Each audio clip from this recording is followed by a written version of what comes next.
Give us a coming up next, Brandon. Coming up next, the Bookening reads That Hideous Strength. Jake, you can do better than that. Coming up next, Modernism Sucks. Also, Merlin rides bears. That was good. Doesn't he ride a bear? I was just helping you. He rides a horse.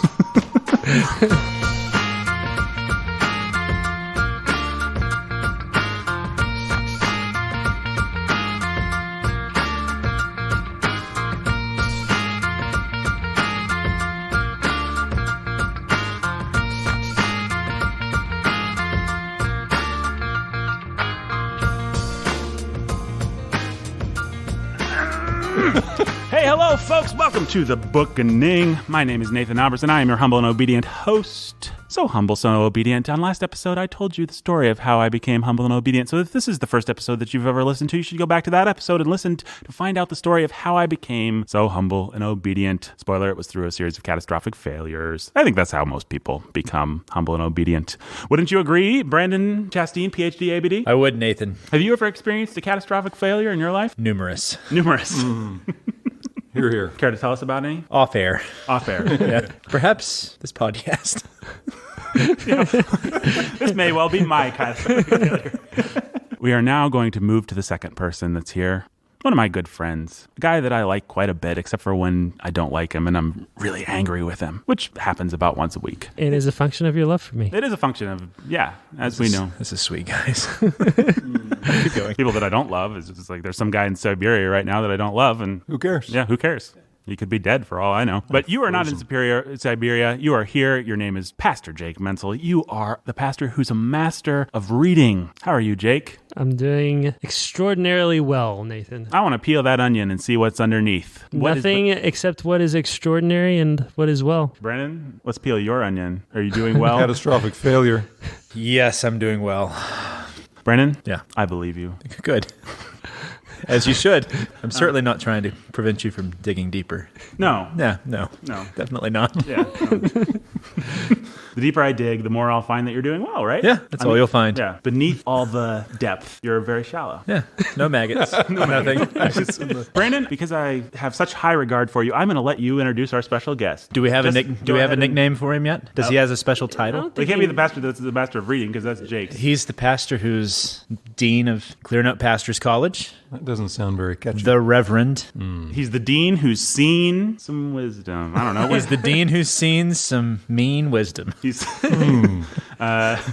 what else? Come on, Jake. How about the Help us sinister out here. minister? He's the sinister. The sinister minister.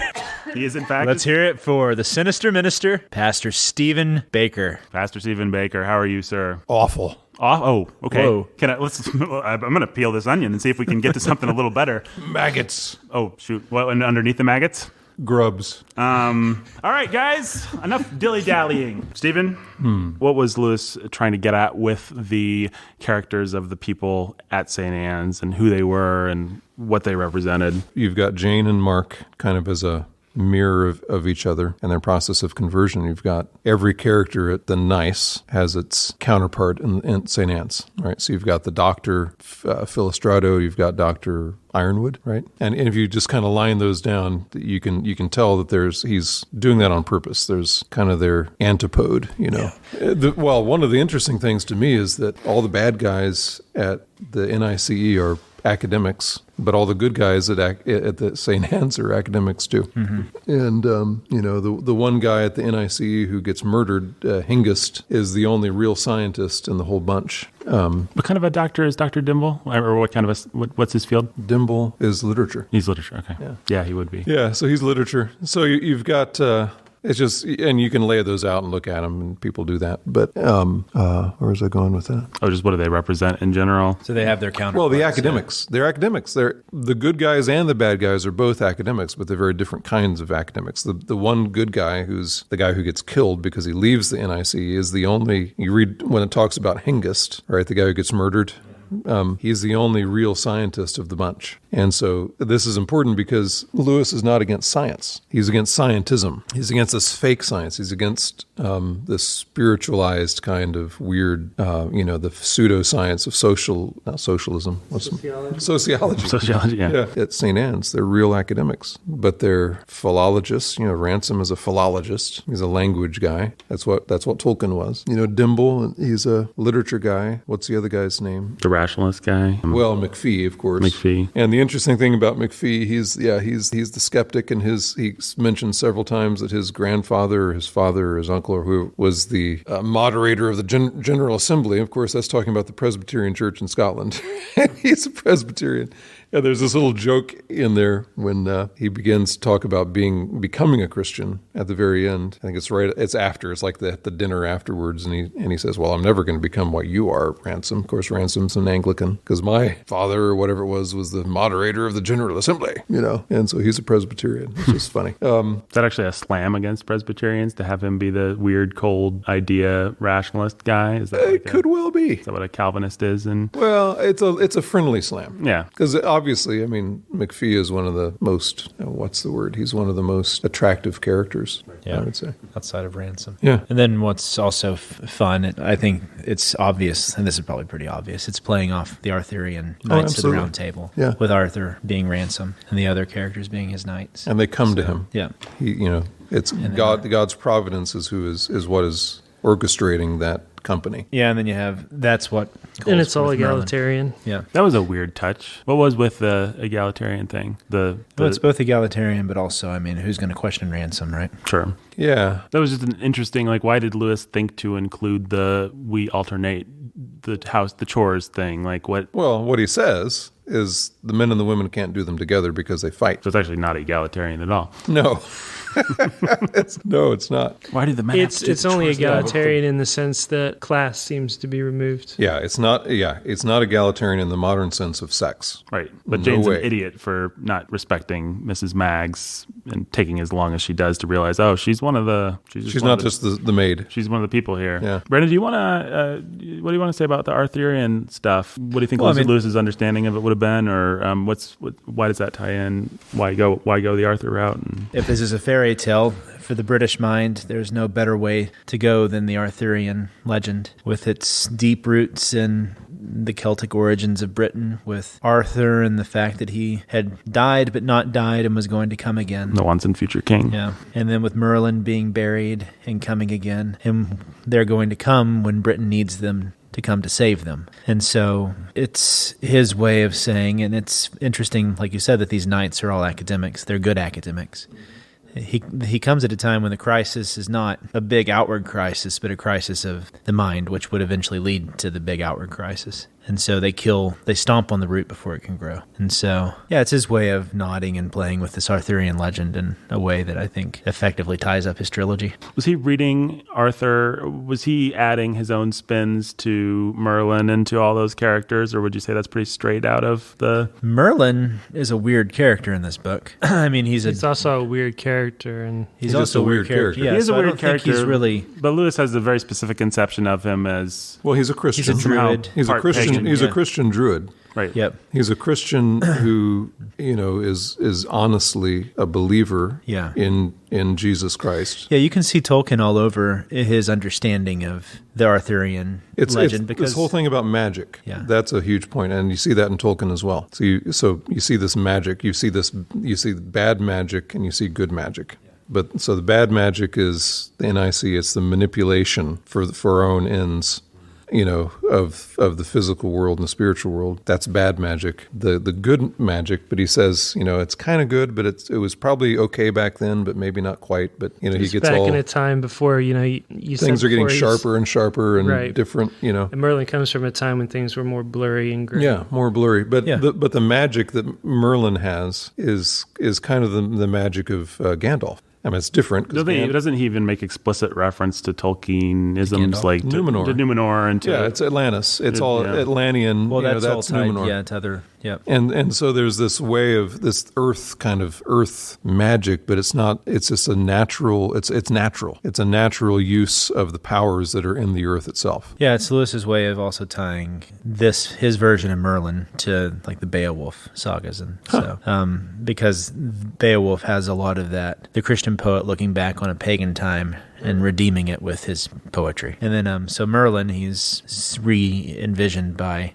Lewis as having these Christian roots and a very pagan but Christian understanding of the world. Incredibly pagan enough that the bad guys would be trying to dig him up to... completely it's ambiguous enough. Yeah, and so you could argue that there's some of Lewis's universalism in there. Even the but pagan Merlin can find. is a Christian. Yes. It's not ambiguous about that. He is a Christian. Yeah, and so Lewis, his take on the Arthurian legend is very rooted in the Celtic, weird, strange, otherworldly versions of Arthur. We get the French romanticized versions. Mallory is that, yeah. And So those- a modern writer who's done that, the guy at the real popular level would be Stephen Lawhead. I don't know if you guys know who he is. I've seen his books. Have you seen his before, stuff? He's kind of a Christian-ish fantasy writer, but he does a lot of Arthur stuff. And he takes really what kind of is in seed form in this book with Merlin and makes whole runs with that in terms of the timing of Arthur and Merlin, the kind of stuff that's going on. And, and puts a Christian spin on it. Okay. I heard of it. It's interesting. I would say for someone who's reading this book, if you think of Merlin and you think of Arthur, typically the way that we understand Arthur and Merlin through like The Sword and the Stone and through Alfred Lord Tennyson and these versions, they're the French romanticized versions. And their Arthurian legend is fascinating, the way it got married with a lot of the French romantic poets, Chrétien de Troyes, however you say their name. Coming out of France with their lays and tales of knights and romance. And then they got joined with the Celtic weird stories about a grail and about knights losing their heads and coming back to life. And, then that would become Sir Gawain and the Green Knight. And so it had all these deep, strange roots. And you see that especially here with Lewis, the sort of deep magic that's slightly, it almost seems satanic. But it's earth, it's pagan, yeah, but it's not so connected with the demonic yet. It is capable of being sanctified somehow. I think that somebody reading this book for the first time might be confused by the version of Merlin here, if you're not familiar with the Celtic Merlin, as opposed to the magician Merlin. That's the whole thing. I mean, a lot of Christians are very uptight about, like, say, The Lord of the Rings, because the Lord of the Rings has magic in it. The Lord of the Rings has wizards in it, and there's no kind of ability to distinguish between the good, quote-unquote, magic, which is not really magic at all. Gandalf is not a magician. He's not a manipulator. He is able to use powers that he has because that's who he is, and that's what Merlin is. He's not a conjurer of cheap He's not. He's not. Yeah. But the bad guys, Saruman in The Lord of the Rings is a downright magician. He's manipulating. It's spells. It's a whole. There's a clear difference between the two, and that's the same difference that is in That Hideous Strength. It's the difference between Merlin and the materialist magician of the NICE. Well, the bad magicians are always trying to mess with something that God has made secret or kept to himself, and good magicians are just to manipulate it for their own ends. Yeah. I mean, it actually is the same, not to get into all this. It's what makes a real problem with the all those books. Harry Potter? Yeah. The magicians of Harry Potter are the bad kind, period. So Harry Potter would be put to death in the Old Testament, but Gandalf wouldn't. That's what I'm taking away from this. You can't put an angel to death. Right, that's true. This is awesome. Harry Potter slam. I love it. Christians are either, oh no, that's all bad, or they're like, oh no, Harry Potter's great. We don't want our kids learning the kind of magic that Harry Potter represents. That's my opinion. That'll be our third T-shirt. That's my opinion. Yeah, that's my opinion.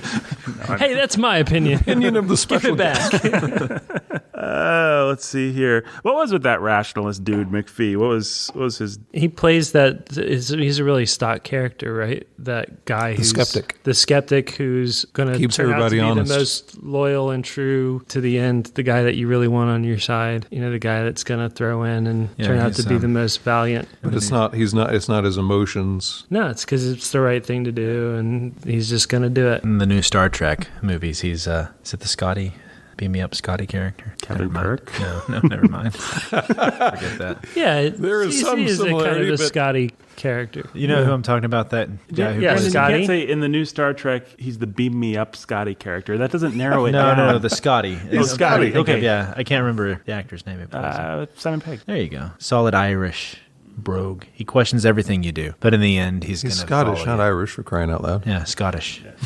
There you go. His name isn't Irie. Yeah, but he's going to whine about everything, complain about everything, and he'll be the first person to lay down his life for the whole team. And it's a good character. It's a good stock character. to He's like have Gimli in those on any wonderful team. Peter Jackson movies. Yes. He is the Gimli of this. Bring me a bucket. The movie Gimli. You can definitely, Lewis is one of those writers, and I wouldn't say every writer is like this. You can definitely tell who it is that Lewis admires in life and who he hates from yeah. these books. Like, they're just perfectly, you know that he was probably getting revenge on some people, you know, by including them in certain novels or Yeah. stories. He had some, That's the writer's He prerogative. had some man. bones to pick and some. had people in mind. They Yeah. would have known themselves if they read it. You just crushed me with an elephant. Come on, man. The gore. It'd be fun when we read the Inferno because Dante did that all the time. Absolutely. Everybody's Yeah, in it's hell. just Well, Didn't like. Yeah, and you can make a case for the point that the whole Ransom trilogy is basically the Inferno, or it's Dante. It's absolutely, speaking of Dante, But backwards. he's wrapping all that in. I mean, this was his world. The stuff that he had to work with was that stuff, and he does use it all over the place. Absolutely. Let's talk about nice. Well, let's just dive in. Who are nice? What do they represent? Anybody? Everything that's bad, Everything is bad. There we go. That's a wrap. science.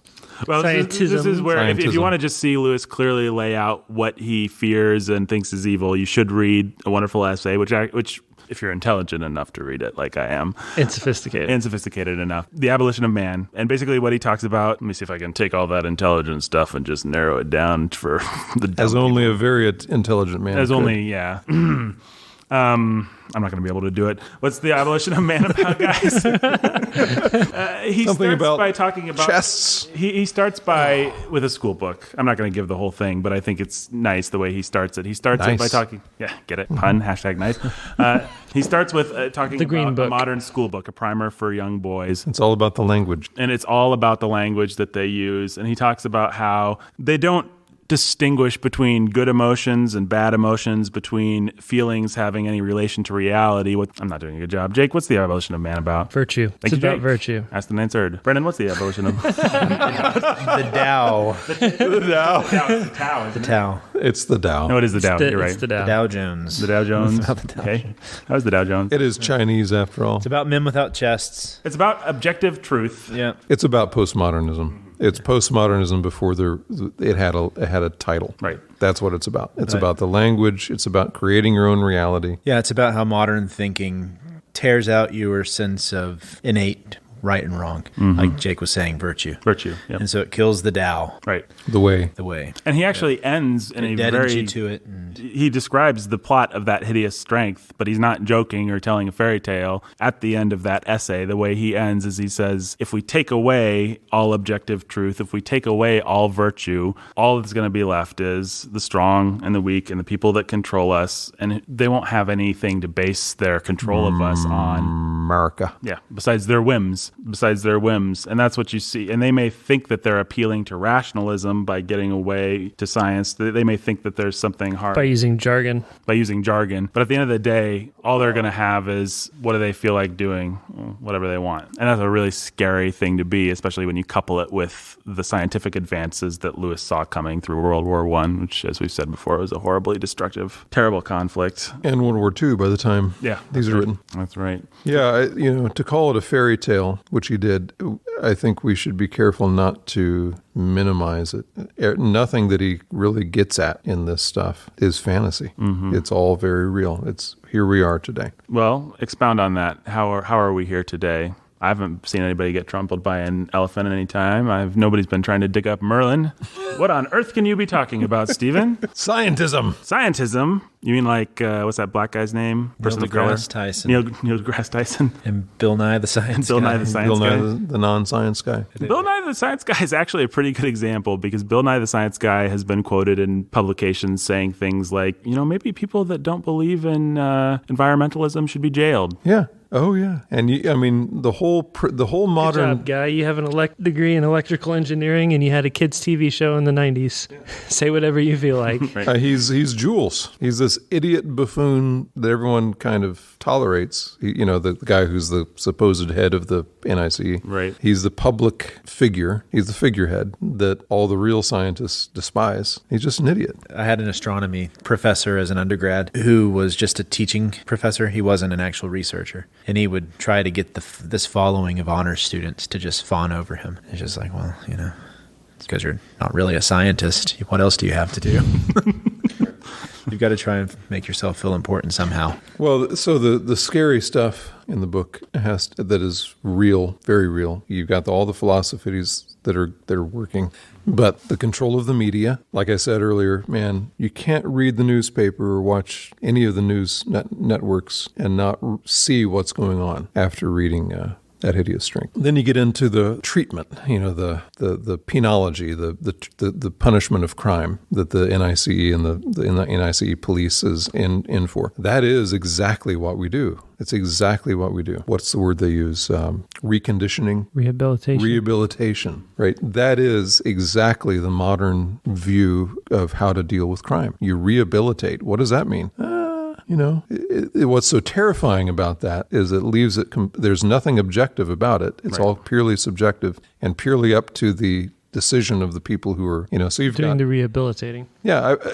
I was reading the other day about mandatory life sentences. There are people in jail today, literally, there's a list of these people in jail today for life. One of them for possessing stolen wrenches, one for stealing a woman's lunch out of her car, because of these kind of mandatory, you have 3 strikes, you're out kind of stuff. Mm-hmm. It's awful. The whole penal system is completely godless, but it all hinges on this modern science of sociology. People are basically good. We can reshape them. We can rehabilitate them by these outward influences and education, all this kind of stuff. It is what has produced the modern prison system, and it's awful. And certainly the modern education system. And it's exactly the same thing. The modern education system. Yep. The public education system. I mean, this stuff is everywhere. The stuff that Lewis saw coming. And it's interesting, Lewis makes fun of modern education all the time. He does it in The Abolition of Man. Certainly. He's talking about the textbook. He does it in one of the Chronicles of Narnia books where it begins with the kid at the school. I'm not sure which one that is. The one where they end up it's one of the modern schools. They get a chance to beat up all the bullies when they come isn't back it the from one Narnia? with Edmund? Or not Edmund, Eustace, but, I think. Eustace, yeah. Eustace and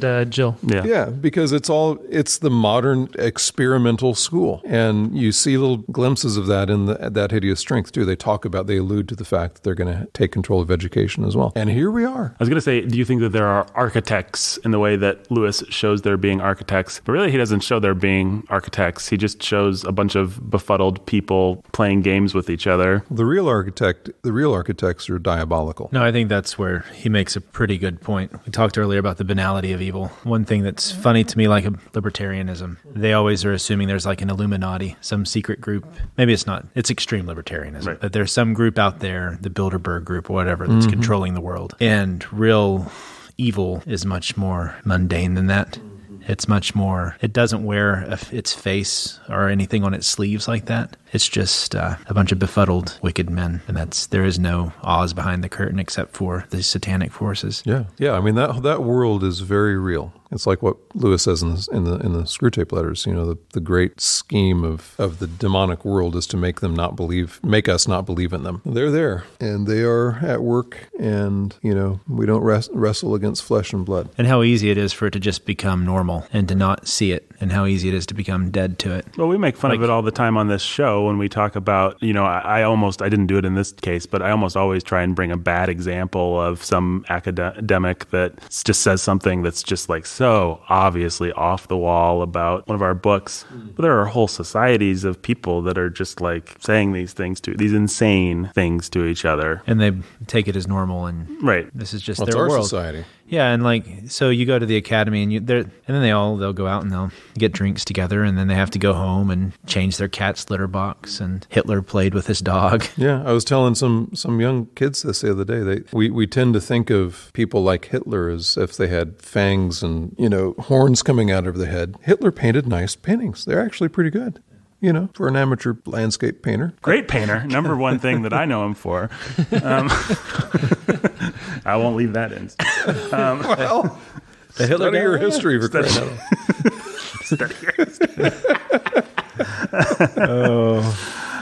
Somebody's going to get a hold of this, and they're just going to have the snippets. Hitler loved puppies and was a good painter. He was a good painter. Well, the insight that Lewis had that I just think is absolutely incredible, because he just nailed it. And I don't know how he's just like, it's really prophetic, I think her name is Dopey, but Faerie Hardcastle.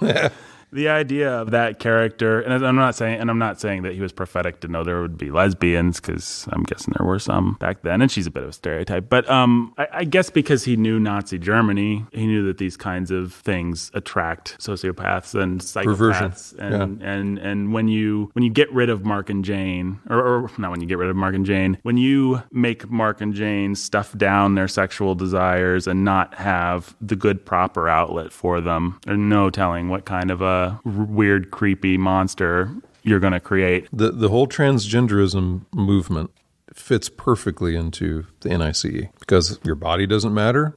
Being a male, being a man, being a woman doesn't matter.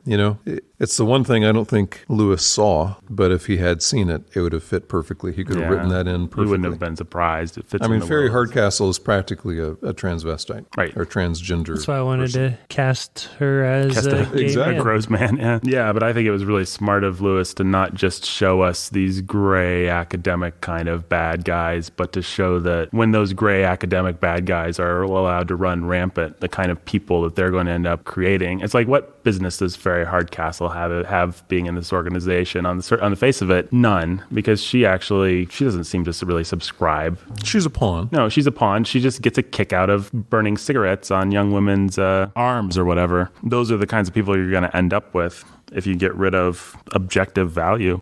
Why does the nice hate the organic? Well, the nice hates it because they're Gnostics. So it's all about cleansing the world of the organic, not the way that we use. When we use the word organic, we think of no pesticides. Right. They're not cleansing the world of no pesticides. Carbon. Right. They mean life. They mean the physical. Either way, you're dealing with an idealistic purification, right? You're either going to get rid of all things organic, which is this extreme, I'm going to have steel trees or whatever, or aluminum trees, or you're going to rid the world of carbon emissions and pesticides and anything that's tainted by human touch. Which is demonic. Yeah. In either side, it ultimately is demonic, because it's a denial of the world that God made. God made a world that's made of stuff, and the stuff that God made is good. And he made men to make stuff. Yeah. And not everything men make is good, because men are corrupt. But Satan comes to kill and destroy, and he's a murderer. So life in all of its glory, life is the handiwork of God. Satan comes to destroy that. I would say fat is the handiwork of God. Sugar is the handiwork of God. The ability to grow crops that are strong and productive is the work of God. In other words, you see the same thing on either side. You see the what Jake was saying, the modern kind of hatred of the fruitfulness and the creativity that God has built into the world. Is the hatred of that is a demonic hatred. It's a hatred of God himself. And what I think is interesting in hearing you talk about this stuff is you keep saying words like Gnostic, and you just see how, and Lewis does a good job of illustrating how these people fleeing towards rationalism, they think away from mysticism, are just heading straight into another kind of mysticism that's just as demonic, just as spiritually, involves just as many blind leaps of faith, and just as they're in that who's that guy that drew those things? That guy. The guy that drew the things. Brandon? Drew the things? Yeah. The things, they would go in like staircases. Oh, Escher? Yeah. Oh, MC Escher. They're an Escher painting. They're just... Yeah. Well, it's the kind of painting, so it's what Mark finds in the objective room. That room. So you've got the surrealism, it's just trying to throw our minds off of the normal. Yeah. And that you see the attack on the normal. It's the old line, the modern morbid habit of sacrificing the abnormal on the altar, or sacrificing the normal on the altar of the abnormal. Is that how it goes? I like it when people get things like that backwards. So yes, it just sounds like they're saying something really obvious. Thank you. Oh man, I just had something I was going to say that was going to be so awesome. Jake, everyone thinks I'm awesome except for you.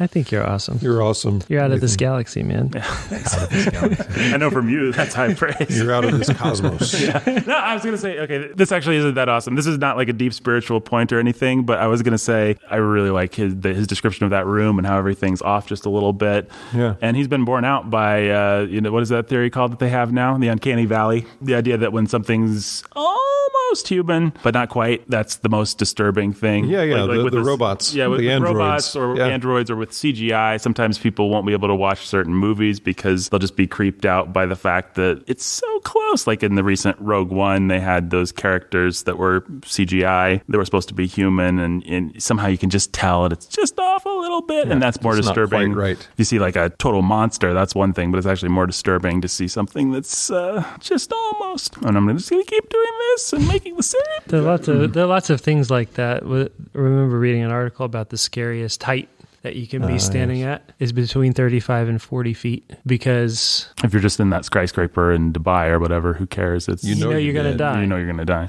That's right. But 35 to 40 feet, your brain doesn't know what's going to happen. Lower than that, your brain's pretty confident you're going to survive. Higher than that, your brain's pretty confident you're going to die. Right in that range, it's freaky because you don't know. I read an account of a classroom in a public school here in America, I believe it was America, where the teacher told the students to write the name Jesus on a piece of paper and then put the piece of paper on the floor, and then guess what? Did it step on it? Stomp on it. Yeah.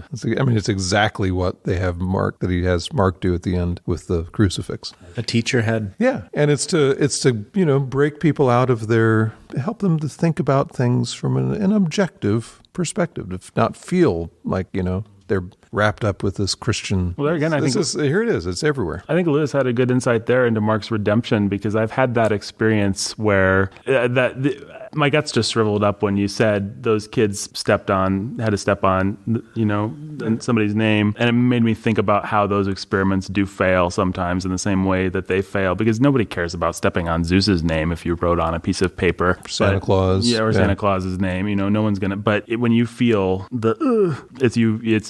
it's a boost to your faith. It can be, actually, in the way that it is for Mark, where looking around at all the abnormal stuff, he just suddenly is hit with the certainty, oh, I know this is abnormal, therefore there's normal, therefore I have to fight for it and believe in it. Mm-hmm. Why is nice punished with the, in case someone's a moron that's listening to this, why is nice punished with the curse of Babel? Oh, Babel. Huh. Why is it called That Hideous Strength, pray tell? From some poem, isn't it? Some from poem, yeah. The shadow of that hideous strength, 6 miles and more in length. That's the line. That's a pretty cool line. The Scottish Renaissance guy. Can't remember his name. Brendan, why aren't you telling us this? I don't know what's wrong with me. You know Scottish Renaissance guys, don't you? It's Robert Burns. It was not Robert Burns.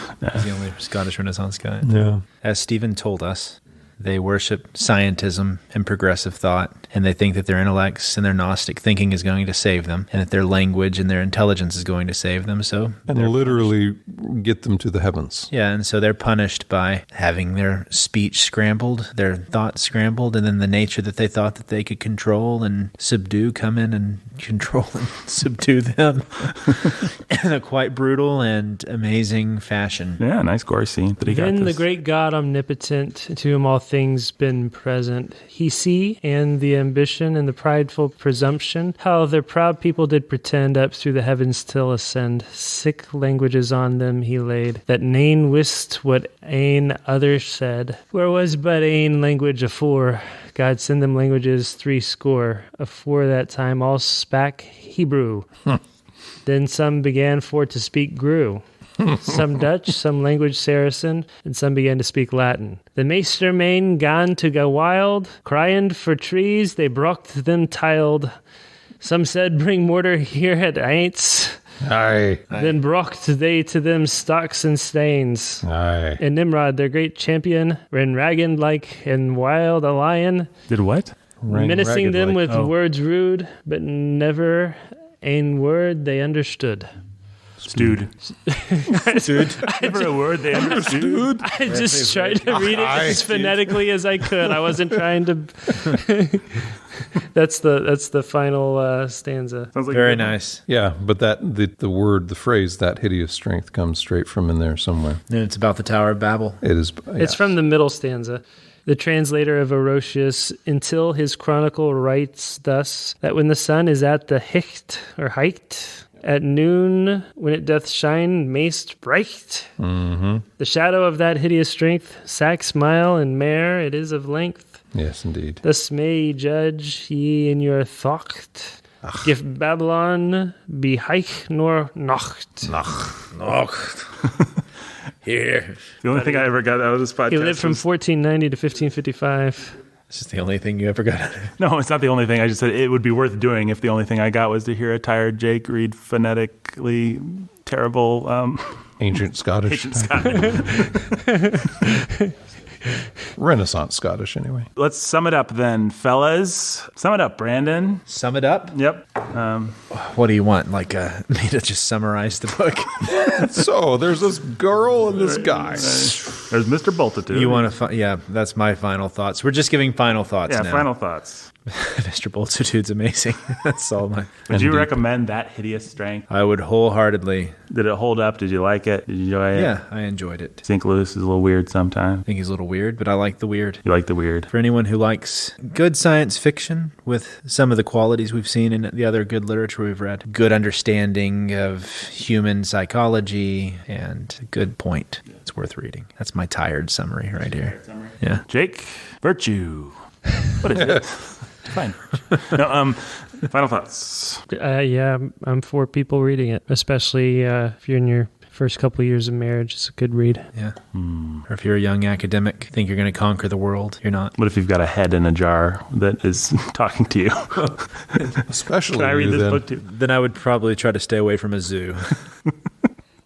Keep Mr. Multitude away for Keep Mr. sure. Multitude away. Did the book live up to your expectations in discussing it again, Jake? Yeah, it's People just should a good read it. book. People You that should want read to, it. if you want to understand the erotic necessity of obedience. Mystical something or other. What's that? Mystical, yeah. Oh, the mystical. Yeah. What was that phrase? I don't remember it. There's an extended scene in War and the Peace where they dance with a bear. Oh, really? That's it. That's it. Mr. Multitude. There's the connection. And in Blood Meridian, there's that dancing bear at the very end. The judge is dancing with the bear. Oh my goodness. I I don't understand the ending of that book. think he killed the kid. Oh, I think so too. But spoiler alert. I don't know why that guy was making holes and the guy was dancing with the bear. But that's for another year. Oh, the ambiguous ending. Ambiguous this ending. book does not have an ambiguous ending. No, it has a very unambiguous ending. I'm going to give the last word to Stephen because he clearly loves this book and has had many good things to say about it. So I will give the second to last word, which is I really like this book. It's good. Much better than those other crappy entries in the Ransom trilogy, as I like to call it. Hey now. I'm an all-star. Get your game on. I'm going to get my game on by telling the truth about Lewis's crappy. I would also recommend reading The Abolition of Man. Here, here. And You can't get to this book without those first two books, so they serve a purpose. You see. I did it. Nah, You don't think I did it? I would understand. Crap. you don't get it. I don't get it. Do you get who Ransom is? Some guy. Why is his foot Didn't seem hurt? that important. Why What? is his foot hurt? Because somebody hurt his foot in one of the boring books, I'm guessing. Because he crushed the head of the serpent. Oh, why'd that hurt his foot? Yeah, think about it. Oh, yeah, the serpent struck his heel or whatever. Well, whatever. I don't care what happened to Ramson's foot. Guy was kind of a square anyway. I don't listen to people like that. I make my own destiny. Stephen, final thoughts? I think what Lewis says about it is right. It's a modern fairy tale for grown-ups, and I think So one final thought is you probably shouldn't read this book if you're like 6, 6. Okay. 8. 12. Don't give it to your kids. Don't give it to your kids. It's not a children's book. Give No. them Narnia. Give them Narnia. You'll find a lot of the same kinds of things. The same that is wisdom appropriate and for children. in insight Narnia. into character, sure. But when you hear him saying this is a modern fairy tale, don't think this is all make-believe, because like I said over and over again, this is the reality of what we're living in the midst of. A lot of the stuff that Lewis calls us back to in his way way and his ability to do so, even though he was compromised in many ways. But the things that he points us back to are right. God made this world. Jesus is the king of it. And we need to live as men and women in this world in a way that honors him. That's the only hope for our society. That's why you should read it. If you don't want to be Faerie Hardcastle. No, sir. The aptly named Faerie Hardcastle. Who writes a book with a character named Faerie Hardcastle, who's the lesbian dominatrix? What would you name her? I don't know. Well, there you go. Okay. Yeah, you're right. You're right. Faerie Hardcastle it is. Burn.